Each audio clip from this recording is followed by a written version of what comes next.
Boa noite, bora dar início a mais uma projeção semanal. Começar com essa bomba logo de cara. Estados Unidos e Irã chegam a um acordo, só que com um detalhe bem importante, que Israel afirmou que não faz parte do acordo. E a gente sabe que em vários momentos o Irã ele fez retaliações aos ataques de Israel ao Líbano. Então, tem até um destaque aqui que o frágil acordo com o Irã oferece um alívio no setor petrolífero, mas os riscos em Hormuz permanecem.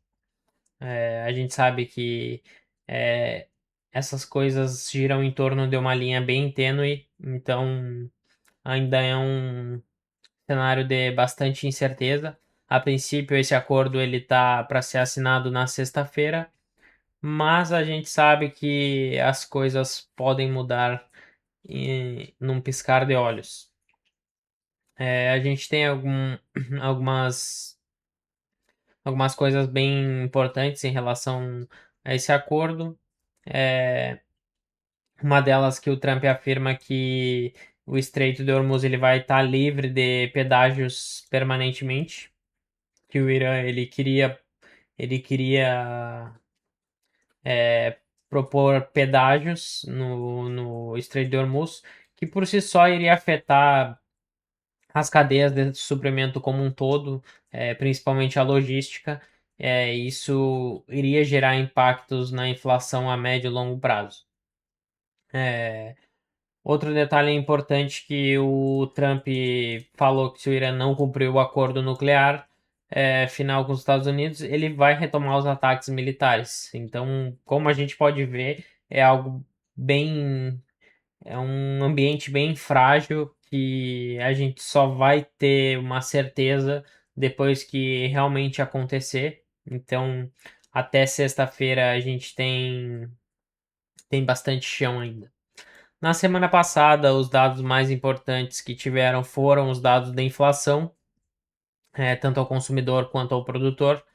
Os dados da inflação ao consumidor, nos últimos 12 meses, eles vieram acima do anterior e acima e em linha com as expectativas, o que mostra uma inflação persistente.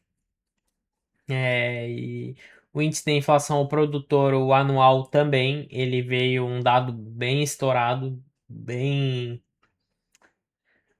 acima do anterior e um pouco acima da expectativa. Isso mostra que a inflação, através do choque de oferta na energia, segue impactando de forma persistente a inflação, que por si só impacta a postura do Fed.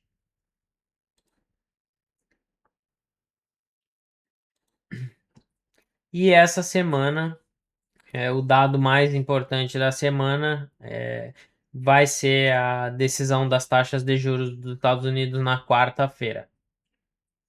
Quarta-feira a gente tem aqui taxa-alvo do, do Fed Funds, que a maior probabilidade, que é uma certeza praticamente, que vai ser por uma inalteração das taxas de juros.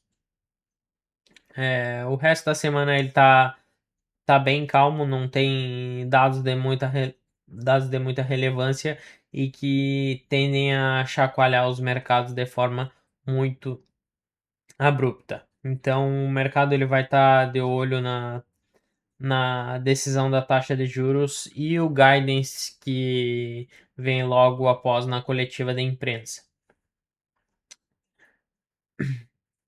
A gente pode ver já também que aqui na CME a decisão da taxa de juros na quarta, e a precificação do mercado é uma maior probabilidade de inalteração dos juros já nessa reunião. E na próxima reunião, esse dado de aumento da taxa de juros aqui, que estava girando no entorno dos 15%, ele já teve uma redução bem grande. A gente pode ver que o mercado está bem otimista, principalmente em relação à questão de um acordo. E na semana passada também a gente teve o IPO da SpaceX, que já trouxe bastante otimismo para o mercado. E tende a trazer um novo patamar para o índice Nasdaq. Ainda mais dentro desse cenário que o mercado está comprando esse grande otimismo em relação ao acordo, que realmente se vier a se concretizar, o mercado de renda variável tende a ganhar bastante margem para expansão. A gente pode ver que na abertura do mercado aqui o petróleo já está cedendo bastante, o Brent quase 4% e o CL1 quase 5%, já estão girando em torno da casa dos $80, coisa que a gente não via desde o início da guerra. O VIX aliviou bastante, já está na casa dos 17. Os índices aqui fecharam todos bem positivos na semana passada, até em questão do IPO da SpaceX na sexta-feira, e na sexta-feira já existia a grande possibilidade de um acordo que veio a se concretizar no dia de hoje. A gente pode ver que os títulos já estão em uma queda bem acentuada aqui. O título de curto prazo, curto e médio prazo já estão caindo quase 2%. E o dólar já abriu em gap de baixa e já está caindo. As emergentes sofrendo reflexo da queda no dólar já estão em alta. E o Nasdaq futuro, o Dow Jones futuro e S&P futuro já estão em alta também. Então a gente pode ver para o dia de amanhã uma continuidade desse movimento de queda no dólar, principalmente se os títulos continuarem cedendo, muito em função do petróleo tá cedendo e tá aliviando a pressão inflacionária. Então as expectativas de inflação caindo, diminuem as expectativas de juros futuros. O dólar perdendo o fundo do canal e rompendo esses níveis com o alinhamento do fluxo é uma é um bom nível para dar continuidade a essa queda, ou caso o preço venha a preencher o gap de abertura com o realinhamento do fluxo, fica bem interessante. A gente sabe que existe essa ineficiência do preço nessa região aqui. Caso o preço não venha a realinhar o fluxo aqui e acabe subindo mais, capturando essa liquidez, fazendo um realinhamento do fluxo aqui dentro dessa região fica bem interessante. Mas caso ele perca o fundo do canal, um pullback aqui já é um cenário bem interessante já, principalmente com a força na queda dos títulos aqui. Se a gente está com a expectativa de queda para o dólar, expectativa de alta nas emergentes. O euro USD também já está bem estruturado aqui, já está formando um padrão de alta. Então, buscar por um pullback nessas regiões aqui já fica bem interessante, mas caso não venha acontecer um alinhamento do fluxo e o preço capturar essa liquidez, um alinhamento do fluxo dentro dessa ineficiência já fica bem interessante.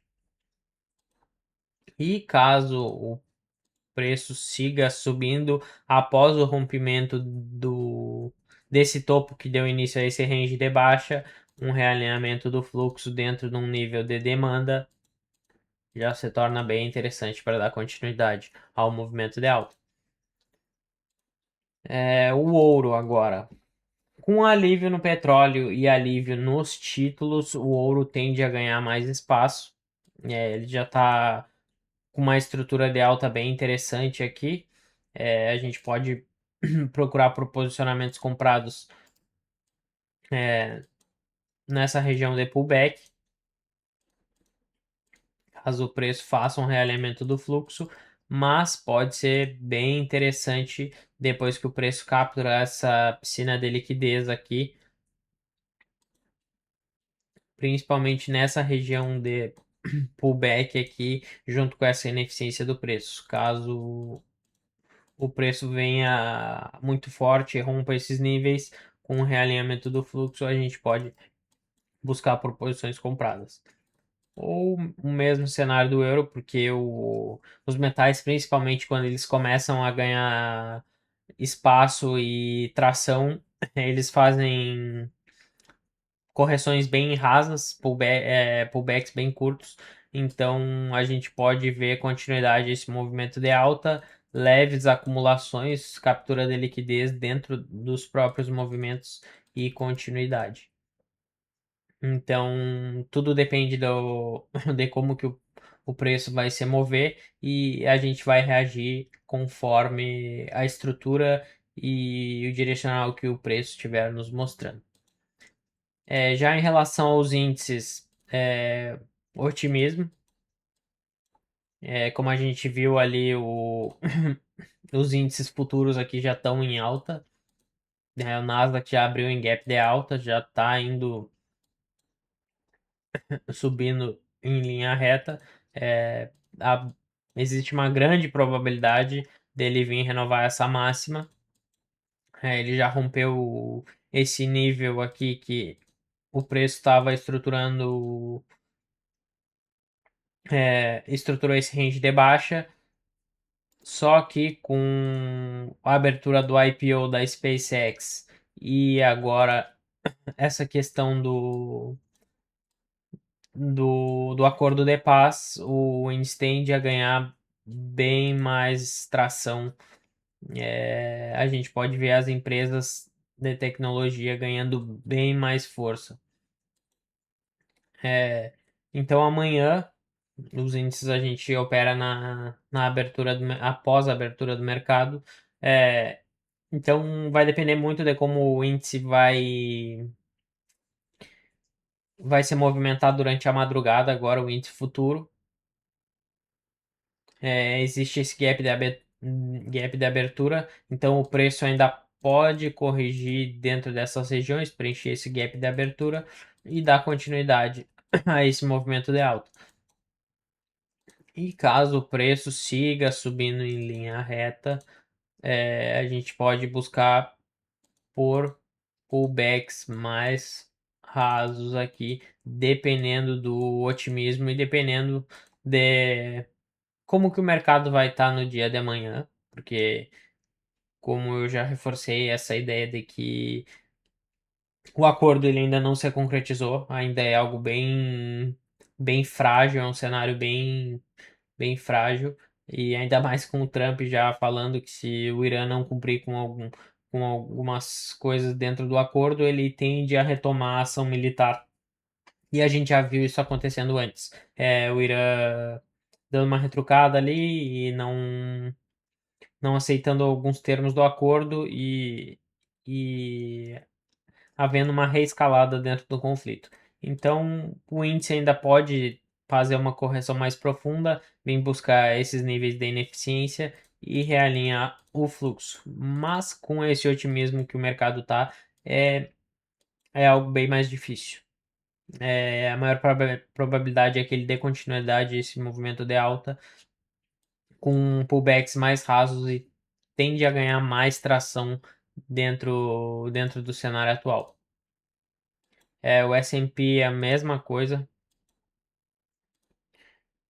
O S&P está até mais próximo do gap de abertura, então ele pode vir corrigir esse gap, fazer um realinhamento do fluxo e dar continuidade a esse movimento de alta a partir daqui, ou realinhar o fluxo dentro dessa ineficiência,